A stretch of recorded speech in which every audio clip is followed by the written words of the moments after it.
Hello friends, welcome to भक्ति with Binu YouTube channel. आज के इस वीडियो में हम सुनेंगे राधा नाम की महिमा। एक बार एक संत जी किसी गांव के निकट आश्रम पर भगवत गीता की साप्ताहिक कथा कर रहे थे।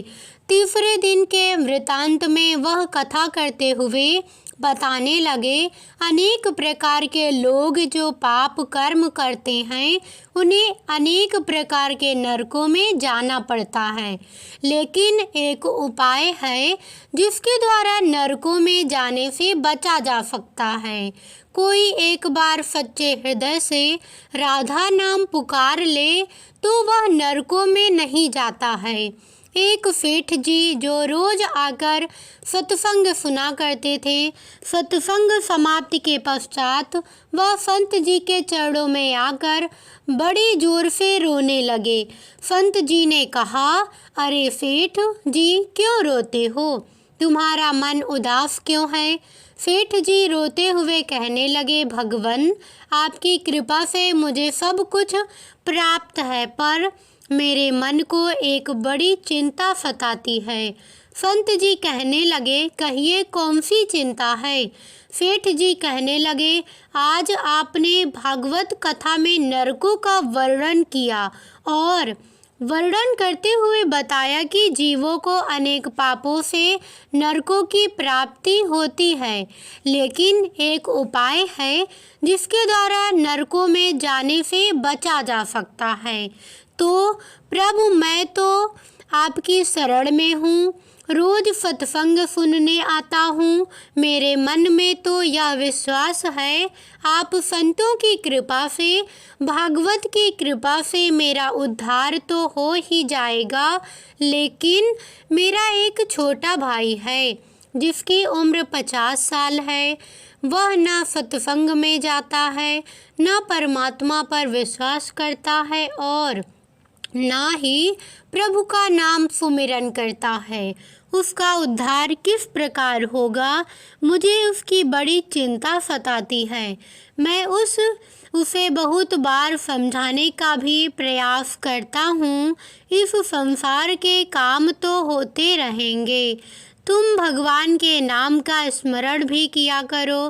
तब वह कहता है, ऐसा करने से कुछ नहीं होता है, तुम भी मत किया करो। मैं जितना आस्तिक हूँ, प्रभु के प्रति जितनी मेरी आस्था है, वह उतना ही कट्टर और अनिश्वरवादी है। तब संत जी ने कहा, क्यों चिंता करते हो? एक दिन उसका भी उद्धार हो ही जाएगा। सेठ जी रोते हुए कहने लगे, हे भगवान, उसका उद्धार कब होगा? आप जैसे महापुरुषों हमारे गांव में आए हैं, मुझे तो आप पर ही यकीन है। आप ही उसका उद्धार करके जाएंगे। अब आप कैसे भी कृपा कर मेरे घर आइए और एक बार तो उसके मुख से श्री राधा नाम का उच्चारण कराइए। तब सेठ जी की विनय सुन संत जी कहने लगे, कल सत्संग समाप्ति के पश्चात मैं आपके घर आऊँगा और उसे परमात्मा का सुमिरन अवश्य कराऊँगा। दूसरा दिन हुआ, सेठ जी अपने घर गए, संत जी के आने का इंतजार करने लगे। आश्रम पर कथा की समाप्ति हुई। अब संत जी अपने वचन के अनुसार सेठ जी के घर पहुँचे। जैसे ही घर पहुँचे, सेठ जी ने बड़े श्रद्धा भाव से संतों का स्वागत किया। उन्होंने अपने भाई को बुलाकर कहा, संत जी आज हमारे घर पधारे हैं, उनका दर्शन कर लो। वह अंदर से बैठे बैठे कहने लगा, मुझे ना किसी संत से मिलना है और ना ही भगवान से मिलने की इच्छा है। तुम ही उनकी सेवा करो और तुम ही उनका पेट भरो। संत जी ने जब यह वचन सुने, सेठ जी रोते हुए कहने लगे, भगवान जी, देखा आपने, आपके सामने ही आपका अपमान कर रहा है। संत जी कहने लगे, सेठ जी ख्याल ना कीजिए, अब कुछ अच्छा होगा। अब सेठ जी को दिलासा देते हुए संत जी पलंग से उतरे और उसके भाई के कक्ष में आ गए और उसके कंधों पर हाथ रख कर कहने लगे, और बताओ आज तक कितना कमाया। वह संत जी को इस प्रकार अपने नज़दीक देखकर कहने लगा, अपना हाथ मेरे कंधों से हटाओ। मैं ना तो संतों को मानता हूँ, ना भगवान को मानता हूँ। लोग जितने आस्तिक होते हैं, मैं उतना ही कट्टर नास्तिक हूँ। मैं भगवान को नहीं मानने वाला हूँ। आप मेरे नज़दीक क्यों आए हैं? संत जी कहने लगे, मैं तो अपना काम करने आया हूँ। संतों का काम होता है लोगों का उद्धार करना। आज तुम्हारे उद्धार का कार्य मिला है तो अवश्य करके ही जाऊँगा। वह सेठ का भाई भी बड़ा कट्टर था। वह कहने लगा, आपको किसी का भी उद्धार करना है कर लीजिए, पर मेरा उद्धार आप नहीं कर सकते। मैं कुछ भी नहीं करने वाला हूँ। सेठ के भाई को देखकर संत जी मुस्कुराकर कहने लगे, एक बार राधे राधे बोल दो। वह सेठ जी का भाई कहने लगा, मैं कुछ नहीं बोलूँगा। संत जी ने फिर कहा, राधे राधे बोल दो। वह कहने लगा, नहीं कहूँगा। फिर संत जी ने कहा, राधे राधे बोलो। वह कहने लगा, मैंने कहा ना मैं नहीं बोलूँगा। तब संत जी पुनः सेठ जी के पास आए और कहने लगे, अब आपने मेरे ऊपर यह जिम्मा सौंपा है, अब मैं जैसा करूँगा आप बीच में नहीं आना। आप सारे परिवार वाले बाहर जाकर बैठ जाओ। जब तक मैं आपको बुलाऊं नहीं, एक भी परिवार वाला इस कक्ष में ना आए। अब इस प्रकार सेठ जी अपने परिवार सहित बाहर आकर बैठ गए। अब कक्ष में सिर्फ संत जी और सेठ जी का भाई था। संत जी ने पुनः प्रेम से कहा, अरे भैया एक बार राधे राधे बोल दो। वह कहने लगा, मैंने आपसे मना किया ना, मैं नहीं कहता हूँ। ना भगवान को मानता हूँ, ना भगवान की बातें मानता हूँ। मैं कट्टर नास्तिक हूँ। संत जी पुनः उसे प्रेम से हंसते हुए कहने लगे, जितने तुम कट्टर नास्तिक हो, मैं उतना ही आस्तिक हूँ। मैंने अगर निश्चय कर लिया है, तुम्हारे मुख से राधा नाम सुनकर ही जाऊँगा, और पक्का समझ लेना कि तुम्हारे मुख से राधा का नाम निकलेगा ही। वह कहने लगा, आप कितना भी प्रयास कर लो, मैं एक बार भी नहीं बोलने वाला हूँ। अब संत महापुरुष होते तो बड़े दयालु हैं, पर लीला मात्र उन्होंने क्या किया, उस सेठ के भाई का हाथ पकड़ा और हाथ पकड़कर जोर से घुमाने लगे। अब वह सेठ ठहरा 50 साल का, वृद्ध अवस्था थी।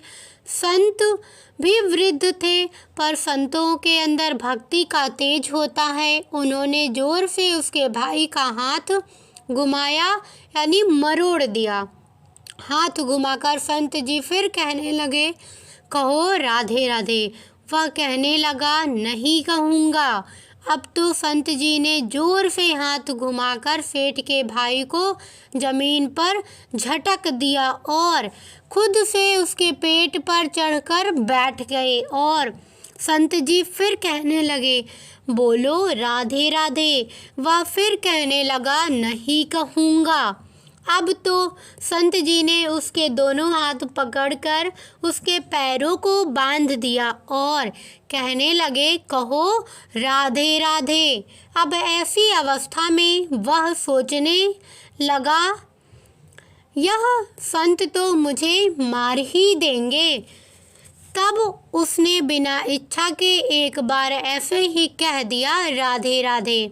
जैसे ही उसने राधे राधे कहा, संत जी ने उसके हाथ पैर खोल दिए। उसके बंधनों को छोड़कर बाहर आकर कहने लगे, सेठ जी आपका कल्याण हो, आपके भाई का भी कल्याण हो। सेठ जी कहने लगे, अंदर से बहुत परंतु तेज आवाज़ें आ रही थी। तब संत जी कहने लगे, आपने काम ही ऐसा दिया था।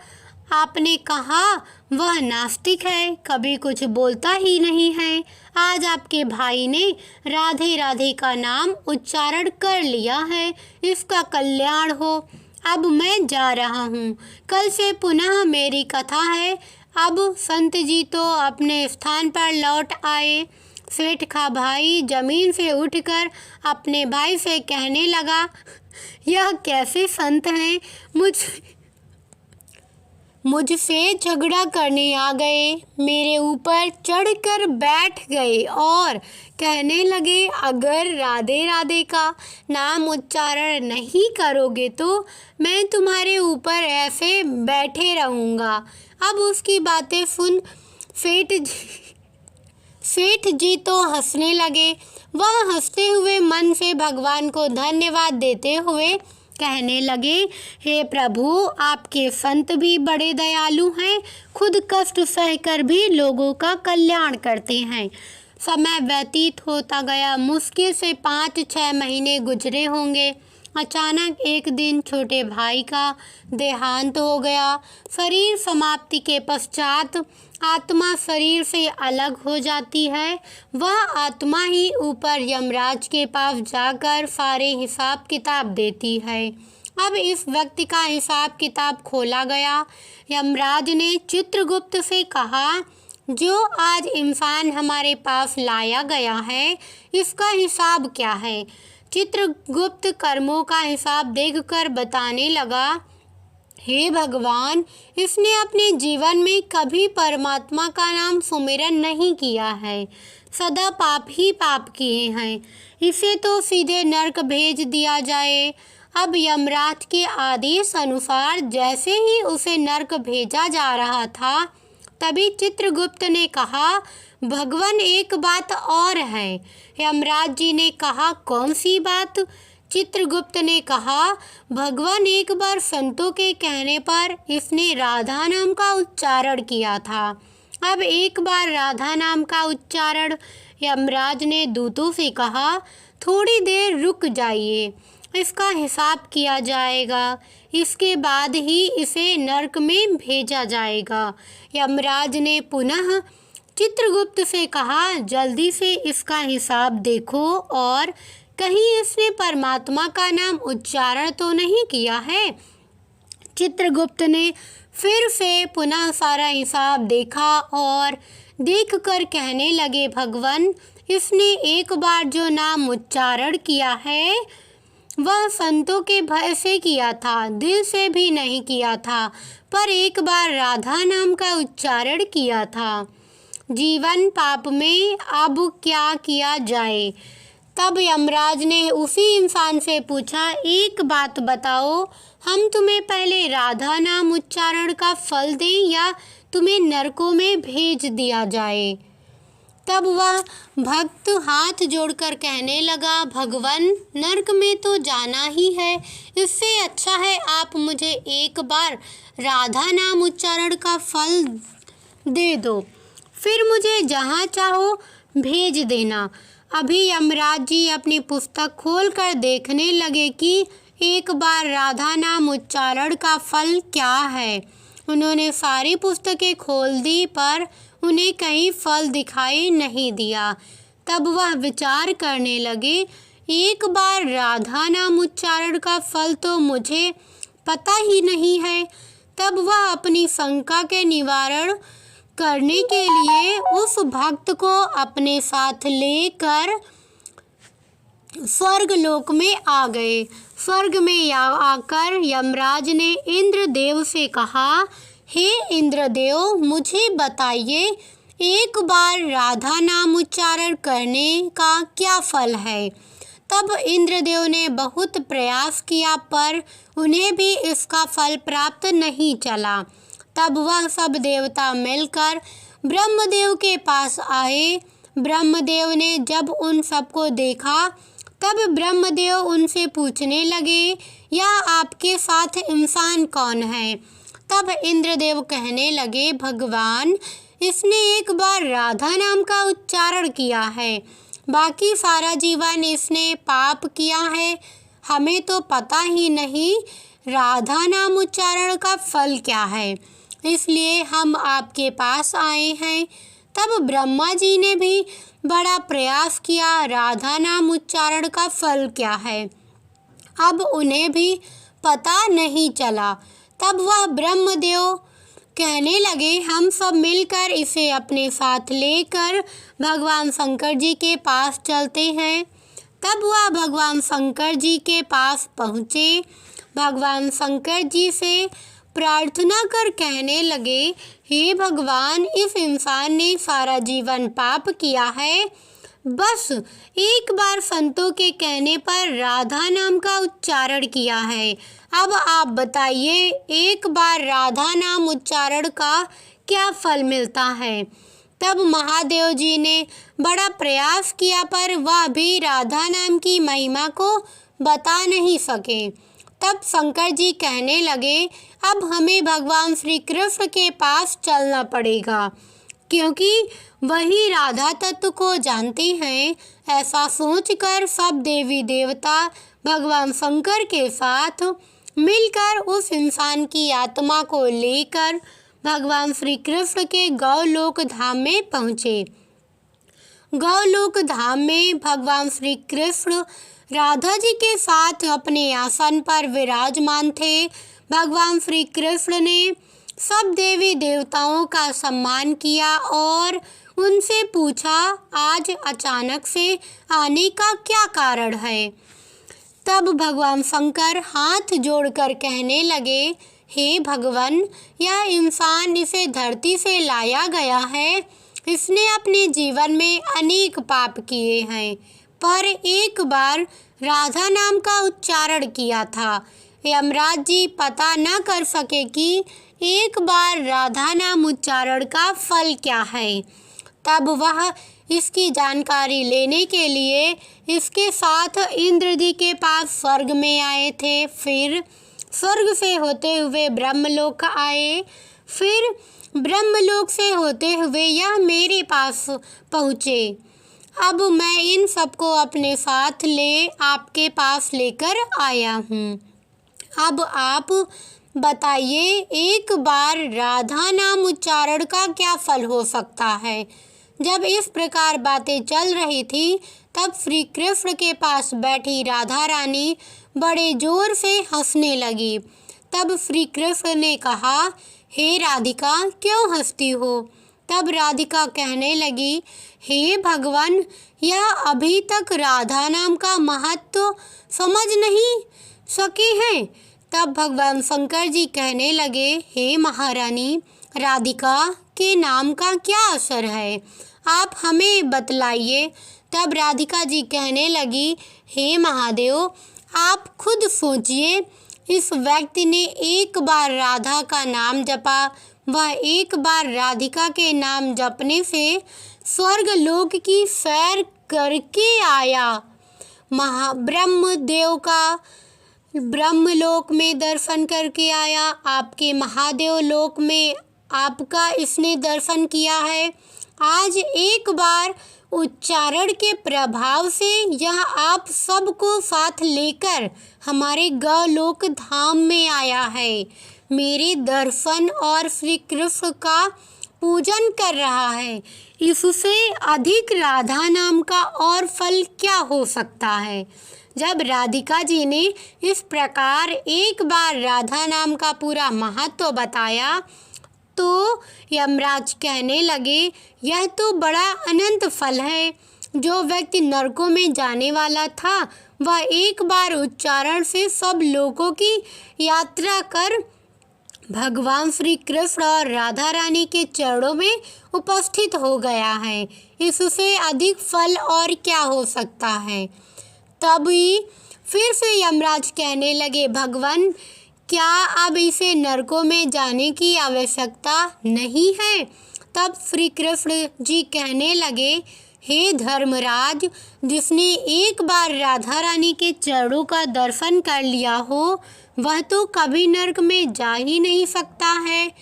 तब वह भक्त जो वहाँ पर राधा रानी के दर्शन कर रहा था, वह कहने लगा, हे महारानी, मैंने तो संतों के भय में आकर आपका राधा नाम उच्चारण किया था, पर जो सच्चे हृदय से आपके नाम का उच्चारण करते हैं उन्हें तो जीवन में कोई भय होगा ही नहीं। वह तो नरकों की यात्रा में कभी निकलेंगे ही नहीं, वह तो सीधा आपके चरणों में ही समा जाएंगे। तो इतना महत्व है एक बार राधा नाम के उच्चारण का। तो सच्चे हृदय से जो एक बार इस प्रकार कह दे, राधे राधे श्याम मिला दे, तो राधा नाम का उच्चारण करते ही परमात्मा का साक्षात दर्शन हो जाता है।